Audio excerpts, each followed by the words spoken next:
అనుదినము దేవుని కృపావార్త కొరకు ఎదురు చూస్తూ ప్రార్థిస్తున్న ఆత్మీయులారా, నేటి వాగ్దానము సామెత 2:7.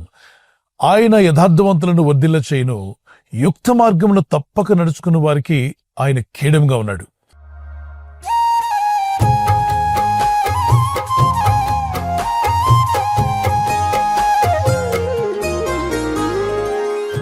భూమి మీద పుట్టిన ప్రతి బిడ్డను దేవుడు యథార్థవంతులుగా ఈ లోకానికి పంపించాడు. ప్రసంగి 7:28-29 ప్రతి ఒక్కరిని యథార్థవంతులుగా పుట్టించినప్పటికీ వారు ఎదుగుచున్నప్పుడు చుట్టూ ఉన్న పరిసరాలను, చుట్టూ ఉన్న మనుషులను చూసి తంత్రాలు నేర్చుకున్నారు అన్నది. తంత్రములను కలుగు చేసుకున్నారట. తంత్రాలు అన్నప్పుడు ట్రిక్స్ నేర్చుకున్నారు. రకరకాల ట్రిక్స్, కుయుక్తులు నేర్చుకుని అటు దేవునికి దూరమయ్యారు, మనస్సాక్షిని పాడు చేసుకున్నారు, మనుషుల మధ్యలో కుయుక్తి పరులుగా మార్చబడుతున్నారు. యుక్త మార్గము వేరు, కుయుక్తి మార్గం వేరు. కుయుక్తి సాతానుది, యుక్తి మార్గము దేవుని మార్గము. ముక్తి మార్గం వేరు, యుక్తి మార్గం వేరు. యుక్తిగా, వివేకముగా నడుచుకోవడం దేవుని చిత్తమే. పాత నిబంధనలు ఆదికాండం 26:12-13 ఇస్సాకు అనే వ్యక్తి యథార్థంగా ఉండబట్టి ప్రార్థన చేసేవాడు, భక్తి కలిగినవాడు కనుక అతను క్రమక్రమముగా అభివృద్ధి పొందినని రాయబడింది. అతను దేవుడు బహుగా ఆశీర్వదించినని రాయబడింది. దేవుని హస్తం అతను తోడుగా ఉండబట్టి అతను ఆ దేశమందు నూరంతలుగా ఫలం పొందాడట.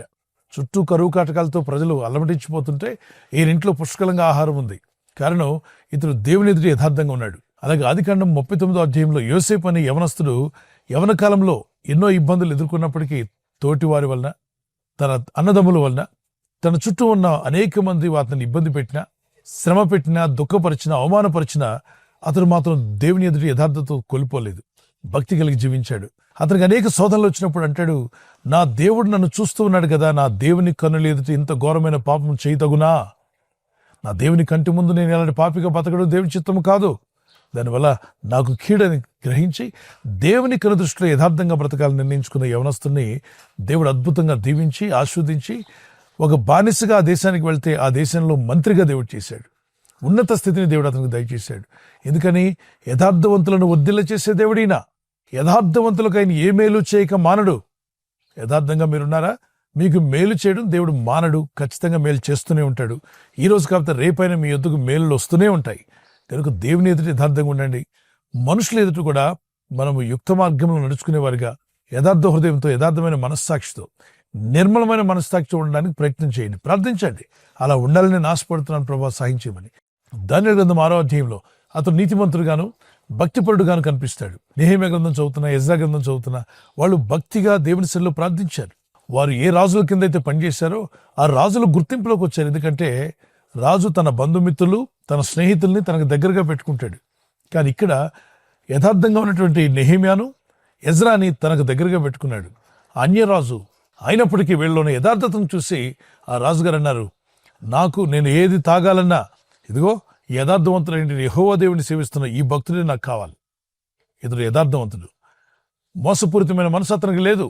రాజు పరీక్షించాడు. కుళ్ళు కుతంత్రాలు లేనివారు, డబ్బుకు లోబడిన వారు, లంచగొండితనం లేనివారు, తను నమ్మి అప్పగించిన పనిని యథార్థంగా కంప్లీట్ చేసేవారు, ఎవరు ఎన్ని ఆశలు చూపించినా అటువైపు తిరగకుండా యథార్థంగా నిలబడేటువంటి ఈ నెహెమ్యా, ఎజ్రాలను అన్య దేశపు రాజులు వీరిని నమ్మకంగా వాళ్ళ దగ్గర పెట్టుకున్నారు. దేవుని పిల్లలు అటువంటి సాక్ష్యం కలిగి ఉండాలి. మీరు ఉద్యోగం చేస్తున్న స్థలంలో, మీ ఆఫీసులో, మీరు అనుదినం జీవిస్తున్న ఈ దైనందిన జీవితంలో మీ చుట్టూ అనేక మంది మనల్ని గమనిస్తూ ఉంటారు. వారి ఎదుట మనము దేవుడైన ప్రభు యొక్క గుణగణాలను ప్రచురపరచువారమై ఉండాలి. మనల్ని ఆశ్చర్యకరమైన వెలుగులోకి పిలిచిన దేవుడు. ఒకప్పుడు చీకట్లో ఉన్నవారమే, కానీ ప్రభు తన ఆశ్చర్యకరమైన వెలుగులోనికి మనల్ని పిలిచి ఆయన గుణాతిశయములను ప్రచురపరచువారుగా మనలను రాజులని యాజక సమూహంగా ప్రభు మనల్ని చేర్చుకున్నాడు.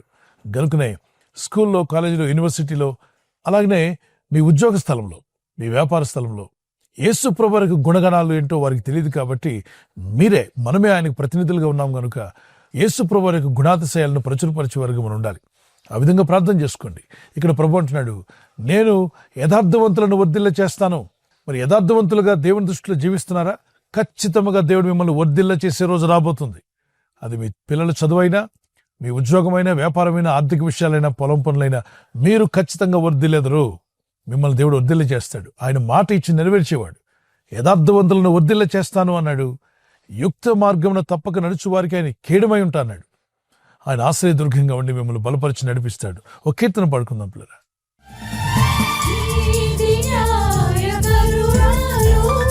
నిశ్చలమైన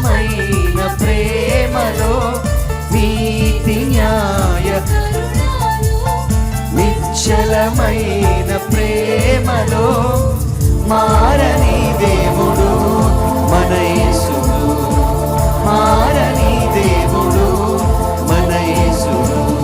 తరాలు మారిన, యుగాలు మారిన, మారని దేవుడు మన యేసుడు, మారని దేవుడు మన యేసుడు. సో మనం ధ్యానిస్తున్న ఈ వాగ్దానాన్ని బట్టి ఈ రోజు నుండి దేవుని ఎదుటి యథార్థవంతులుగాను, దేవునికి ఇష్టలుగాను జీవించినప్పుడు యథార్థవంతులను వర్ధిల్ల చేస్తా అని చెప్పిన వాగ్దానం మీ సొంతం కాబోతుంది. అలాగనే దేవునికి విరోధమైన దోషములు కానీ అపరాధములు కానీ మీలో ఉంటే ఒప్పుకొని విడిచిపెట్టండి. దేవునికి ఇష్టలుగా మారండి. దేవునిలో ప్రార్థించండి. ఆయన సన్నిధిలో మనం యథార్థవంతులుగా మారినప్పుడు ఆయనకి చాలా సంతోషం. మనం యథార్థవంతులుగా ఉంటే ఆయన చాలా ఆనందిస్తాడంట. కాబట్టి ఆయన మనల్ని వర్ధిల్ల చేస్తానని కూడా వాగ్దానం చేశాడు కనుక దేవుడు మిమ్మల్ని వర్ధిల్ల చేసి బలపరిచి నడిపించునుగాక. దేవుని సన్నిధిలో ప్రార్థన చేసుకుందాం. పరలోకమందున్న మా తండ్రి, నీ వాక్య వాగ్దానాలు పట్టుకుని మేము ధ్యానిస్తూ ప్రార్థిస్తుండగా, అవునయ్యా, యథార్థవంతులను తప్పక నువ్వు వర్ధిల్ల చేస్తావు. తప్పక యుక్త మార్గం నడిచే వారికి మీరు కేడుమై ఉంటారని వాగ్దానం చేశారు. మీరు మాకు ఆశ్రయదుర్గంగా ఉండి మమ్మల్ని బలపరిచి నడిపించి వర్ధిల్ల చేయండి. ఎవరైతే ప్రభు అపరాధంలోనూ దోషంలోనూ బలహీనతలు ఉన్నారో వారందరూ ఒప్పుకొని విడిచిపెట్టుచుండగా మీ సహాయం నీ ప్రజలకు దయచేసి వారందరూ కూడా మేమంతా యథార్థవంతులుగా నీ దృష్టిలో జీవించే కృపను అనుగ్రహించి వర్ధిల్ల చేసి అభివృద్ధి పరచమని నీ ప్రజలను తాకండి, బలపరచండి, నీ నా మహిమార్థమే నిలబెట్టుకోండి. ఈ రోజు ప్రార్థించి ప్రయత్నించబోతున్న శంకుస్థాపన అయిన, గృహప్రవేశమైన, ఒక బిజినెస్ ప్రారంభిస్తున్నా, ఉద్యోగ ప్రారంభానికి వెళ్తున్నా, ఒక మంచి కార్యక్రమాన్ని ప్రారంభిస్తుండగా, నేను వారి బిడ్డల వివాహం కొరకు ప్రయత్నాలు చేస్తుండగా వారు చేస్తున్న ప్రయత్నాలు ఫలించలాగున మీ దూతలకు ఆజ్ఞాపించండి. ఎవరైనా హాస్పిటల్లో ఉన్నా, ఐసీయూలో ఉన్నా, ప్రభు ఎవరైతే సీరియస్ కండిషన్లో ఉండి బాధపడుతున్నారో వారికి యేసు నామములో స్వస్థతను అనుగ్రహించండి. కృంగిపోయిన వారిని లేవనెత్తండి. మీ గాయపడిన హస్తమును చాపి వారికి ఉన్న సకల రోగాల నుండి విడుదల ఇచ్చేయి. వారిని లేపి నడిపించడాన్ని సాక్షులుగా నిలబెట్టుకోండి. ఈ ఉదయకాలం ప్రతి రోగి యేసు నామములో స్వస్థత నొందునుగాక. తండ్రి, ఈ దినం ఎవరైతే ప్రయాణమై వెళ్ళబోతున్నారో, అది రైలు మార్గమైనా, ఆకాశ మార్గమైన, బస్సుల్లో, వాహనాల్లో ఎక్కడ ప్రయాణం చేస్తున్నా, రోడ్డు మార్గంలో ఏ వాహనంలో వారు ప్రయాణం చేస్తున్నా, నీ ప్రజలకు కాపాడే దూతలను పంపండి. నీ కనికరం చొప్పున వీరిళ్లలో గొప్ప కార్యములు జరుగునుగాక. వ్యాధులు, రోగాలు, బలహీనతతో బాధపడుచున్న వారు, ఆర్థిక ఇబ్బందులతో బాధపడుచున్న వారికి యేసు నామములో విడుదల అనుగ్రహించమని అడుగుతున్నాను. మా కేడుమ నీవే, మా కొండ నీవే, మా ఆశ్రయదుర్గము నీవే. నీ సన్నిధిలో ప్రార్థిస్తున్న నీ ప్రజలందరికీ విడుదలను, స్వస్థతను, సమాధానం అనుగ్రహించమని క్రీస్తు యేసు నామములో అడుగుతున్నాను నా పరలోకపు తండ్రి. Amen, amen.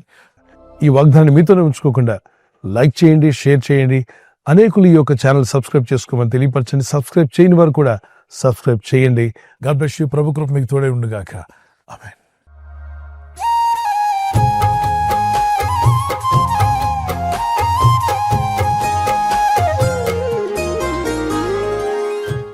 Birthday, happy birthday to you. Many more returns of the day. ప్రభు మిమ్మల్ని ఈ వాగ్దానంతో దీవించి, బలపరిచి, ఆస్వాదించి, ఆరోగ్యములు ఇచ్చి కాపాడునుగాక. యెషయా 30:19 Isaiah 30:19 is your promise. ఆయన నీ మాట వినగానే నీకు ఉత్తరం ఇచ్చును. As soon as he hears, he will answer you. ఈ వాగ్దానం మీ పట్ల నెరవేరునుగాక. ప్రార్థనలో ఉండండి. బర్త్డే ఉన్నవారు తప్పక దేవుడు దీవించి బలపరుస్తాడు. వెడ్డింగ్ యానివర్సరీ జరుపుకునే వారికి happy wedding anniversary. Many more returns of the day. May the lord continue to bless you and provide all your needs. Husband wife మధ్యలో లవ్ అండ్ ఎఫెక్షన్ అది ఇంక్రీజ్ అవునుగాక. భార్య భర్తకు లోబడాలి, భర్త భార్యను ప్రేమించాలి అనే ఆజ్ఞలో ముందుకు సాగుటకు ప్రభు మీ కృపనిచ్చునుగాక. Psalms 147:14 కీర్తన 147:14 నీ సరిహద్దులో సమాధానం కలుగజేయవాడు ఆయనే. He grants peace to your borders. మీ బంధుమిత్రుల మధ్యలో, మీరున్న స్థలంలో, మీరున్న వర్క్ ప్లేస్లో, అన్ని చోట్ల కూడా మీ కుటుంబానికి సమాధానం కలుగునుగాక. ఆమేన్. ఈ ఛానల్ మీరు సబ్స్క్రైబ్ చేసుకోవడం వలన 2 పనులు జరుగుతున్నాయి. ఒకటి, సువార్త జరుగుతున్నది, ఆత్మలు రక్షించబడుతున్నాయి. రెండవది, పేదలకు, అనాథలకు ఈ ఛానల్ ద్వారా సహకారం అందించడం జరుగుతుంది.